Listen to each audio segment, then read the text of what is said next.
What is up, you sexy mother hubbards? I'm coming to you live from Spain here, where I'm desperate to cling on to my patriotism despite not seeing one floating turd in the water. What's in the news? The King has done a Kate and is miraculously somehow kind of actually very fit and well indeed, ready for an Australian tour. Meanwhile, a Tory MP has been ensnared in a sex sting scandal. That was an effort to say it's time for an alternative paper review.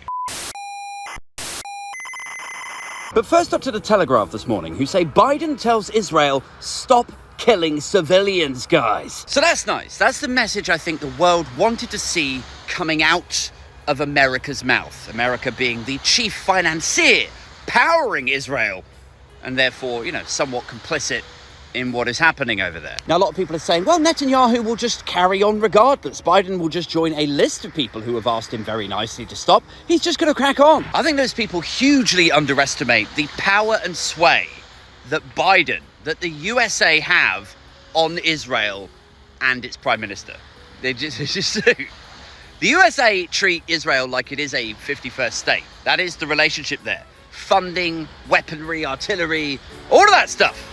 If Biden says jump, Netanyahu will blow him. And with a mouthful of, you say something about a jump. Prince Andrew's a nonce-burger. Meanwhile, over to the Sun. It's a good day for Charles, King raring to go on tour of Australia as cancer treatment goes well. I don't buy it. I don't buy that at all. It's possible it's going well enough for him to go to Australia for a couple of weeks if that's what's best for the monarchy or best for the country or whatever. But I honestly think he's a goner. I think it's terminal. And I think that is the reason that they're not divulging any. I mean, look, if you were Kate and it's a sensitive topic, it's, about you as a woman, a hysterectomy or something, I can understand the need for privacy. But if it's like arse cancer, right? If it's prostate cancer, which I think is what everybody believes it is in his case, there's not really any reason to not be open and honest about how the treatment is going or what the prognosis is, unless it's terminal and they're trying to prevent instability. Of course, my other theory could still hold water, which is that the monarchy are now so hugely unpopular. Like, support for the monarchy has now fallen below 50%, which means that more than half the country aren't really supportive of us having a royal family anymore. And that possibly, this is going to sound a bit out there, but I have talked about it on the podcast, it is possible that Buckingham Palace PR are so weird and well-connected and well-funded that all of these stories, Kate's operation, the King's arsehole, Fergie's skin cancer, all of them are a very carefully constructed narrative specifically designed to elicit sympathy so that at the end of this year, or maybe in the middle of the next one, everyone gets together and they're like, well, yeah, look, they've had a rough time of it, haven't they? I mean, look, it seems a bit far-fetched. I know. It seems a bit out there. I'm not saying that is what's happened. I'm not saying that's definitely 100% what's happened. I'm just saying I wouldn't rule it out either.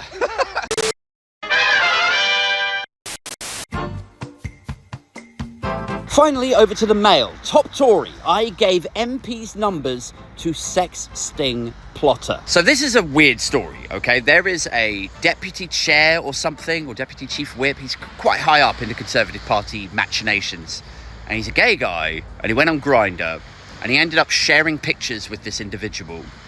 And then the conversation got weird, and the guy starts demanding the phone numbers of other senior Tories, right? So he then feels vulnerable, like this is blackmail, like he's having this information extracted out of him, and he begrudgingly hands over these numbers. Anyway, now he's come out in the open, and he's like, look, I'm sorry, I was weak, I exposed some of my colleagues to risk. And there's a lot of people giving him shit for it. They're like, what does this say about modern politics? It's so sleazy. How could you be so careless? And to me, I don't know, man. It just all comes off as a bit victim blamey. Like, I don't love Tories.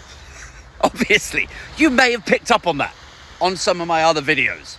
But I do think, in the modern world, we all go on these apps.